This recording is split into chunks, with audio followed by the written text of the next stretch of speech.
morning mga kakaon! Isa na namang special na araw ang ating pagsasalu-saluhan. So, ang lulutuin ko para sa inyo is crispy kare-kare sa gata ala pobre. Kumbaga, Bicol version. So, meron tayong pata ng baboy. So, ang gagawin mo natin ito, pakukuluan muna natin hanggang sa lumambot siya.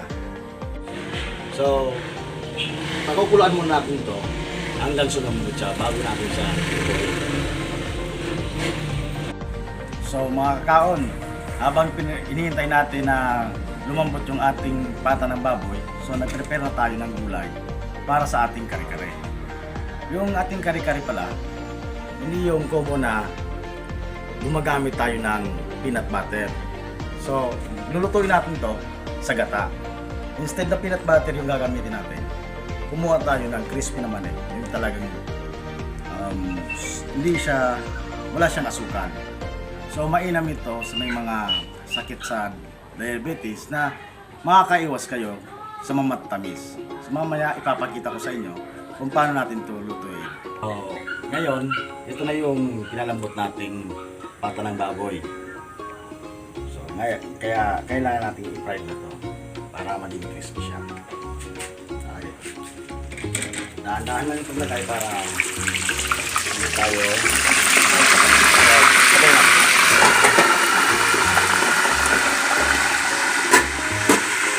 So habang pinupito yung ating pata, nilutoy natin yung ating gulay na kare-kare sa gata.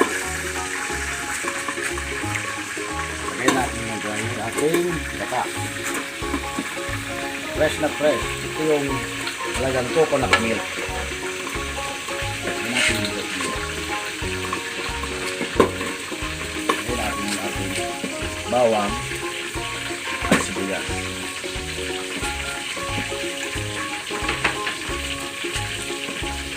Hintayin nga natin siyang parang nagkakaramelize siya. Yung tipong malapot bago natin ilagay yung mga gulay.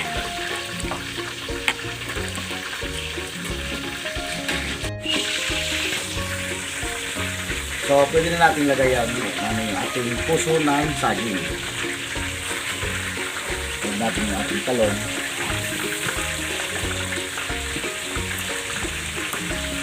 Haman natin yung ating sitaw para sama-sama. Sama-sama lang. Makikita nyo talaga yung gatang natural, hindi yung nabibili sa supermarket na may mga preservative. Ito talagang fresh na fresh. Wala tayong halon. Kung napapansin nyo pala mga kaon, hindi tayo maglalagay ng asin o kahit ano pa. Kasi yung common talagang kare-kare, wala siyang flavor.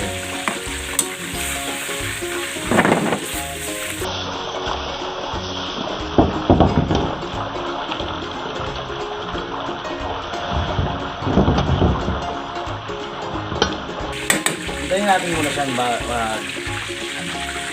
yung maluto, saka natin nalagay yan ating pechay na Tagalog. Yan. So ilalagay natin yung ating pechay na Tagalog.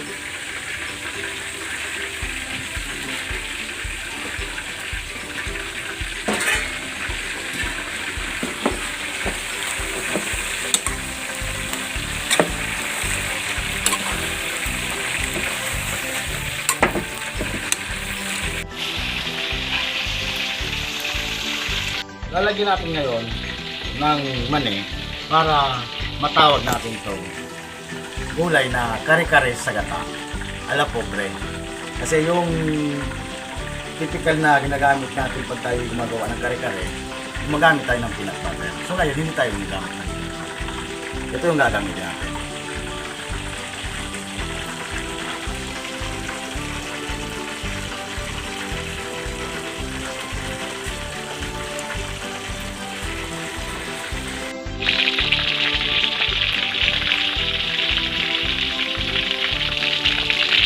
So mga kaon, malapit na po sa maluto. So ang sekreto ng pagpapakristo ng pata ng baboy, Nilagyan natin yun ng tubig. Tignan nyo yung reaction ng tubig.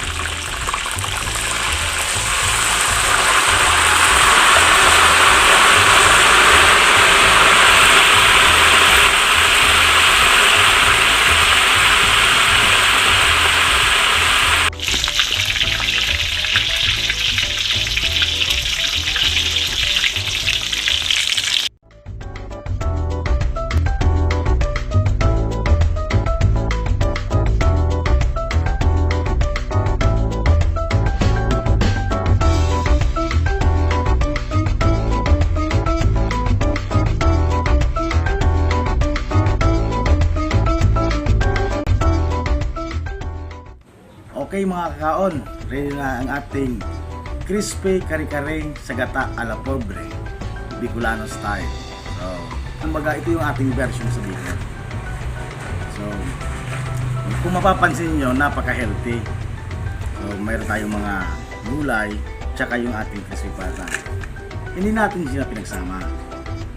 Kumbaga, sineparate natin para sa ating mga kababayan na mahilig lang sa gulay, o yung vegetarian nga ika nga. So, pwede sa kanila to. So, and then, kumbaga balance na balance yung ating diet. Mayroon tayong karne, mayroon tayong sariwang gulay. So, siguradong napakasarap nito. Kung mapapansin nyo pala kanina, hindi natin nilagyan ng asin o ano pang panimpla yung ating kare-kare sa gata. Kasi, yung gamit natin pampalasa, itong ating alamang. So, ginisa ko na yan kanina. Kaya, siguradong patok na patok at swak na sawa ang taste nito. So, tara kaon! Magbabayin na natin to. Huwag muna tayo dito sa ating crispy pata. Magayang crispy po yan. Tikman mo. Sarap na yan. Ako rin. Dito ako dito. Tingnan nyo, juicy. So ako, hilig ko talaga kumain ng gulay. Kaya kung makikita naman ninyo, healthy tayo. So, di natin kailangan pabayaan yung ating kalusugan. Kailangan, kung may karne tayo, may gulay tayo. Taste mo natin. Okay. Medyo matabang talaga. Kaya kailangan, mayroon tayong panimpla. Kakakuha tayo ng ating gulay.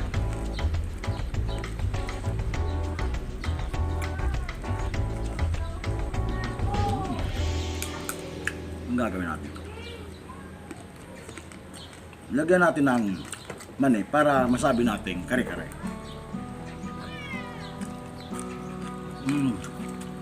Crispy.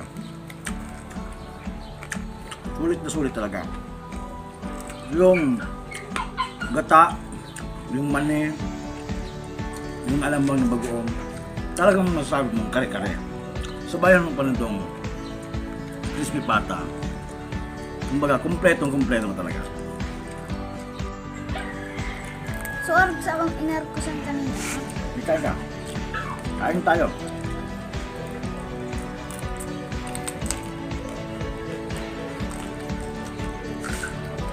Sarap? Huwag tayo nitong puso ng saging. Ano ba? Sarap yan.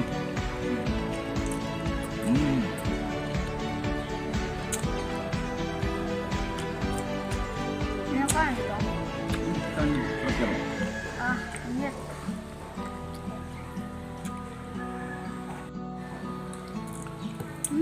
Sarap? Sarap talaga.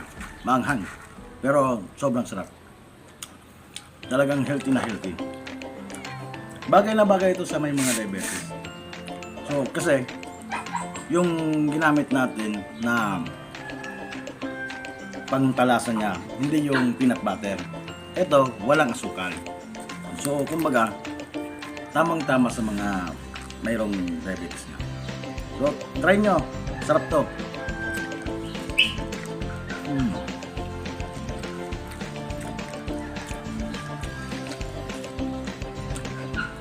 Yung crispness ng gulay, dahil sariwa, samahan pa ng crispy na mani. Hanggang ito ang crispy pata pa. Talagang panalong panalo. Kain tayo.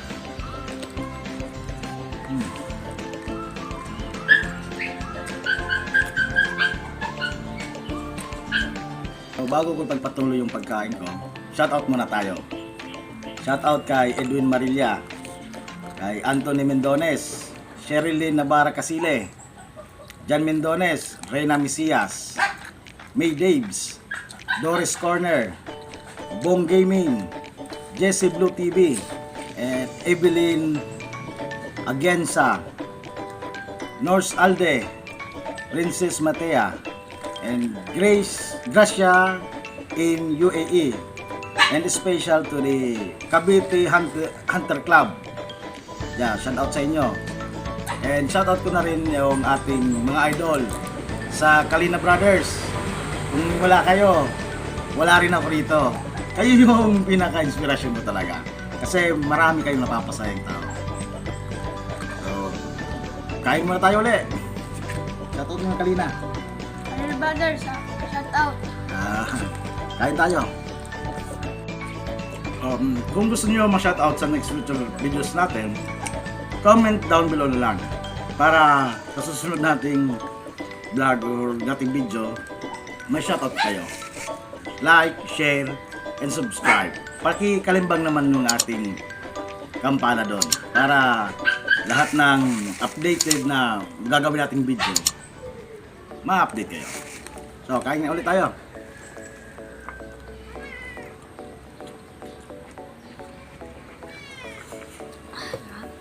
Sarap.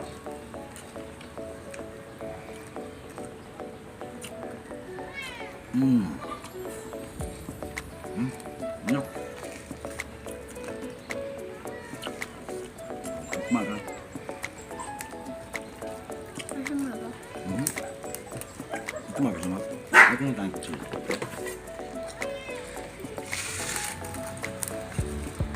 Sarap. So siguro mga kaon, hanggang dito na naman tayo. Mukhang uulan na naman. So palagi na lang ganito. Ganito kasi yung weather ngayon sa Bicol. Ang dating ng tanghali, ulan. Sa susunod lang po, magkikita-kita pa rin tayo. So tara kaon, Bicol, Oragon.